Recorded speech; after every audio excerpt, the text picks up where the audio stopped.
Welcome to अलीकरा educational society. आज हम लोग नया पॉइंट्स लेके आए हैं। मुस्कुराना वर्ड लेके, मुस्कुराना, इसको इंग्लिश में बोलते हैं स्माइलिंग, यानी स्माइल, स्माइलिंग, स्माइलिंग जिसको बोलते हैं मुस्कुराना।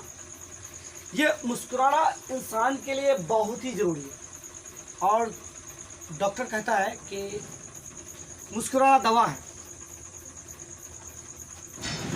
कैसे? Smiling is the best medicine, smiling is the best medicine, best medicine सिन, smiling is the best medicine of the world. यानी स्माइल जो है, मुस्कुराना जो है, दुनिया की सबसे अच्छी दवाई है, दुनिया की। इसलिए कहा कि smiling is the best medicine of the world, of the world.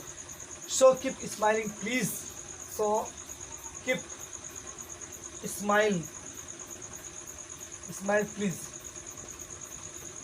इसीलिए हमेशा आप मुस्कुराते रहिए। तो क्या है, ये एक अच्छा मुद्दा है जिसको हम लोग स्माइलिंग कहते हैं। स्माइल का माना होता है मुस्कुराना, मुस्कुराना। और मुस्कुराना तो बहुत सारी की उसका तरीका भी है मुस्कुराना का। या मुस्कुराना हो गया ना, तो तुम लोग मुस्कुराना लगे, मुस्कुराना, ठीक है। मुस्कुराना का ये बहुत सारे प्रकार से हैं। एक होता है खर्राटा मार के मुस्कुराना, मतलब इस तरह के मुस्कुराना के दांत दिखाई पड़े, तो उस तरह का मुस्कुराना फिर वो दवाई नहीं है, फिर वबाई हो जाएगा। वो दवाई नहीं है, फिर वबाई हो जाएगा।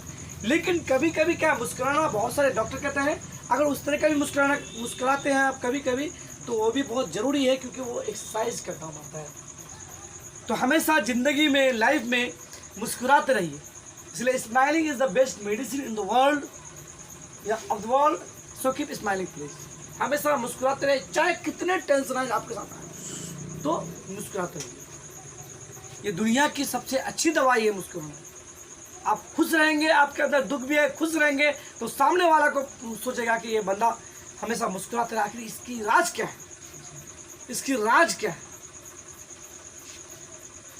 ये है सबसे बढ़िया। और आप दुख में भी रहेंगे तब भी। तो स्माइल क्या है, is the best medicine in the world. Smiling is the best medicine in the world. तो दुनिया का सबसे अच्छा दवाई है मुस्कुराना। सो कीप स्माइलिंग प्लीज। आप लोग मुस्कुराते रहिए हमेशा, ये मेरी दुआ है, ये मेरी आप लोगों से इल्तजा है।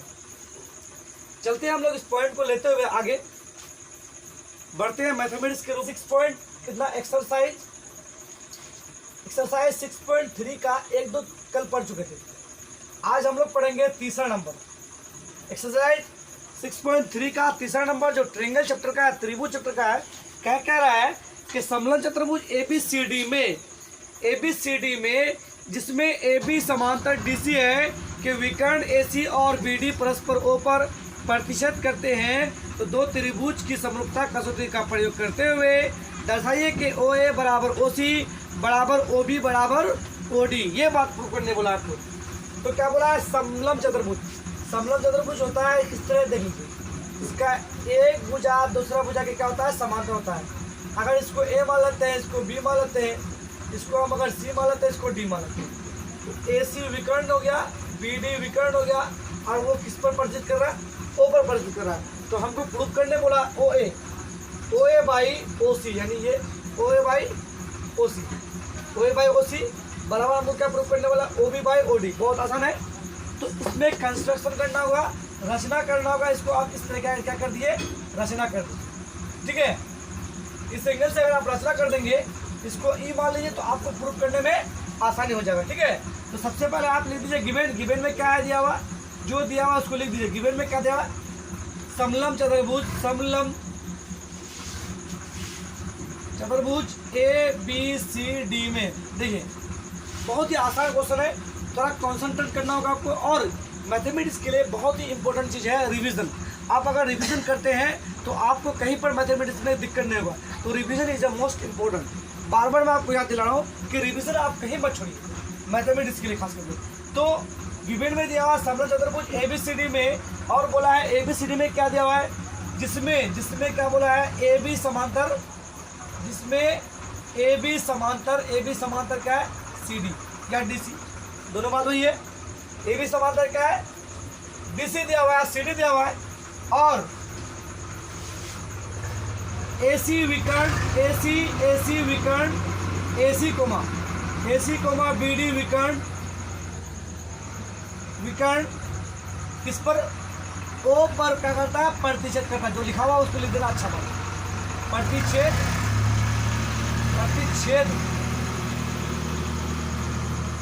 करता है, ठीक है। प्रतिच्छेद का मतलब क्या है, दो रेखा एक बिंदु पर काटेगा, उसको क्या बोलेंगे, प्रतिच्छेद बोलेंगे, ठीक है। अब यहां लिख दीजिए आप कंस्ट्रक्शन का मतलब होता है रचना का मतलब होता है बनावट। तो आपने यहाँ पर ओए बनावट किया, रचना किया, खींचा, तो आप लिख दीजिए रचना किया आपने, तो वहां क्या कर लिए, आप ऐसे भी लिखते हैं ओई लंब एडी, या आप लिख सकते हैं क्या, ओई समांतर ए बी समांतर क्या है, सी डी, ये भी कर सकते हैं। दोनों बातें एकदम परफेक्ट हैं, ठीक है, इसमें कोई दो राय नहीं, आसान है। ओई समांतर ए बी समांतर डी सी, ये भी कर सकते हैं, या आप इस पॉइंट को ऐसे कर सकते हैं कि ओडी लंब एडी पर खींचा गया, ये भी आप कह सकते हैं, ठीक है। ये कंस्ट्रक्शन में गया। टू प्रूफ, सिद्ध करना है आपको, टू प्रूफ ने सिद्ध करना है क्या है कि ओ ए ओ क्या है, A O A by O C, O A by O C equals to O B by O D, O B by O D, ये प्रूफ करना है। तो प्रमाण लेके चलेंगे, प्रूफ प्रमाण में क्या लेंगे, चतुर्भुज एबीसीडी, चतुर्भुज एबीसीडी, एबीसीडी भी बोल सकते हैं, या डायरेक्ट ले सकते हैं इन ट्रायंगल, दो ट्रायंगल को लेंगे कि मेरा ऐसा ट्रायंगल को लेके जिससे मेरा ये प्रूफ, अगर हम ट्रायंगल लेते हैं बी ए डी, एक ट्रायंगल लेते हैं और एक ए डी सी लेते हैं, तो मेरा हो जाता है। तो इन triangle B A D and triangle क्या लेंगे, ए डी सी, ठीक है। दोनों ट्रायंगल जब लेंगे इसमें, तो दोनों ट्रायंगल में एक बात क्या आएगी, बी ए डी में क्या आता है, तो बी ए डी को देते हैं, तो पहले ले देते हैं हम क्या, triangle B A D, triangle B A D. तो बी ए डी में क्या आता है, देखिए बी ए डी में आता है एक O B by O D, लिखते हैं O B by O D, ठीक है, क्योंकि दोनों त्रिभुज उसमें आ रही है, तो O B by O D, और इसमें क्या आएगा, ए बाई क्या आएगा, ए बाई डी या E D, A by D क्या होगा कि इस त्रिभुज में ओ बी बाई क्या आ गया, O B by A by D हो गया। इसको क्या करेंगे, इक्वेशन एक मान लेंगे, तो फिर क्या करेंगे, कान पर एक ऊपर खींच लीजिए ताकि बउआ को समझ में आ जाए। तो अब लीजिए नाउ, मतलब इन ट्रायंगल उसका काम हो गया, इन ट्रायंगल क्या इसका काम हो गया। अब इसको लेंगे, देखिए आप इसको लेंगे, इसका काम खत्म कर दिए, तो इसका लेंगे तो क्या है, इन ट्रायंगल क्या होगा, ए डी सी है, तो ए डी सी लेंगे, in triangle A D C, ठीक। ए डी सी में क्या आएगा, देखिए ए डी सी यहाँ तक दिखा रहा, तो हम क्या कर सकते हैं, ओ ए बाई ओ सी कर सकते हैं, इसमें O A by O C equals to वही बात ए बाई डी, क्या होगा, ए बाई डी, क्योंकि भुजा बराबर क्या होता है, भुजा का अनुपात बराबर होगा ना। इसको क्या मान लीजिए, समीकरण 2 मान लीजिए, इसको इक्वेशन क्या मान लीजिए, 2 मान लीजिए। आप सब्स्टिट्यूट मेथड क्या करेंगे, इक्वेशन 1 एंड 2 करेंगे, तो लिख दीजिए फ्रॉम इक्वेशन, सब्स्टिट्यूट मेथड होता है फ्रॉम इक्वेशन 1 एंड 2, ठीक है। सब्स्टिट्यूट मेथड में फ्रॉम इक्वेशन 1 एंड 2 होता है। तो फ्रॉम इक्वेशन 1 एंड 2, इक्वेशन 1 में क्या है, O B by O C equals to था ए ई बाई डी, दे दिया हुआ है, लिख दीजिए ए ई बाई डी। समीकरण 2 में क्या है, O A by O C equals to क्या है, ए ई बाई डी दिया हुआ है आपको, कुछ नहीं है, आसान हो गया। तो सब्स्टिट्यूट मेथड में क्या करेंगे, सब्स्टिट्यूट का मतलब घटा होता है, माइनस कर दिया, ठीक है। इसमें इस मेथड में ये तरीका होता है। तो अब जो कट रहा है दोनों कट गया, जो है लिख दीजिए आप O B by O C minus क्या आएगा, O A by O C equals to 0। अब इसको इधर के अल्टरप्रेट कर दीजिए, तो क्या जाएगा, minus O A by O C equal to उसको उस पर जाएगा तो माइनस क्या होगा O B by O C, minus में काट दिए तो क्या होगा O A by O C equal to O B by O C. क्या प्रूव हुआ? एकदम प्रूव हो गया। आसानी था, हमको प्रूव करना था O A by O C equal to O B by O D. तो देखिए मेरा माइनस माइनस कट गया तो क्या ओ ए बाई ओ सी और O B by O C prove हो गया। बहुत ही आसान था। ओ बी बाई ओ सी नहीं होगा यार, सॉरी ओ डी होगा। क्या होगा यहाँ पे? क्या था? O A by O D होगा यहाँ पे ना, यहाँ था ना ओ सी यहाँ हो गया, यहाँ पे ओ डी है। कहाँ? यहाँ ओ डी डी वहाँ पे मिस्टेक हो गया। ठीक है, तो अब यहाँ क्या जाओ ओ डी। ठीक, पूरा हो गया, समझ में आ गया? बहुत आसान था, एक बार देख लीजिए, उतारने की कोशिश कीजिए। चलते हैं हम अगला क्वेश्चन पर।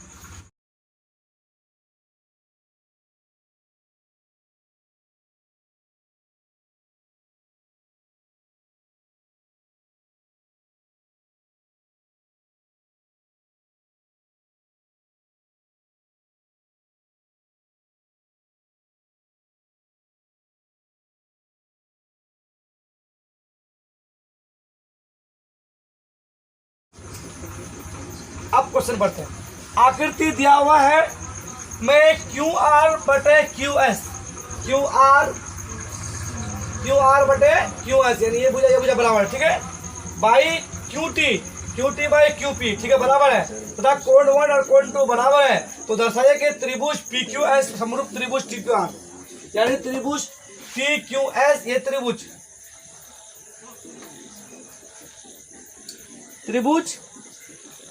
क्या है? T Q S, P Q S, P Q S ये त्रिभुज, और कौन त्रिभुज? टी क्यू आर, ये बराबर है। तो सबसे पहले आप इसमें रचना तो करना नहीं होगा, तो गिवेन दिया हुआ, गिवेन लिखिए आप। गिवेन में क्या दिया हुआ है? गिवेन में दिया हुआ है कि त्रिभुज टी क्यू आर में, त्रिभुज टी क्यू आर में क्यू आर बाई क्या है? क्यू एस इक्वल टू दिया हुआ है Q T by P R, ये दिया हुआ है, और कोण 1 इक्वल टू कोण 2 दिया हुआ है। ठीक है, ये दिया हुआ है, एंगल दिया हुआ है। तो दो बातें दिया हुआ है इसके लिए, क्यू आर बटे क्यू एस और क्यू टी बटे पी आर, है ना? हाँ ठीक, तो ये बराबर दिया हुआ है, और कोण 1 और कोण 2 दिया हुआ है। ठीक है, आसानी हो गया। तो सबसे पहला टू प्रूफ लिख लीजिए। सिद्ध करना आपको क्या है? सिद्ध करना है कि त्रिभुज पी क्यू एस समरूप त्रिभुज टी क्यू आर, ये आपको प्रूफ करना है। तो प्रूफ लिखिए, प्रमाण लिखिए, त्रिभुज पी क्यू आर में, यानी in triangle P Q R में, ट्रायंगल पी क्यू आर में क्या है? एक त्रिभुज है। तो सबसे पहले आप देख लीजिए, कोण 1 इक्वल टू कोण 2 दिया हुआ है, फ्रॉम गिवन लिख दीजिए, दिया हुआ है ना आपको, दिया हुआ है वहां पर, तो उसको लिख दीजिए।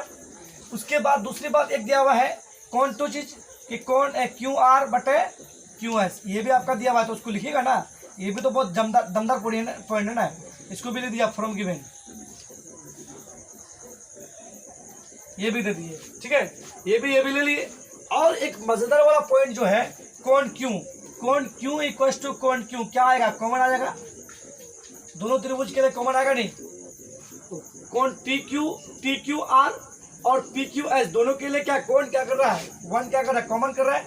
जब ये कॉमन बात हो रही है, उभयनिष्ठ की बात आ रही है, तो इसको हम क्या कर सकते हैं? 3 पॉइंट हो गया, एंगल, भुजा और एंगल।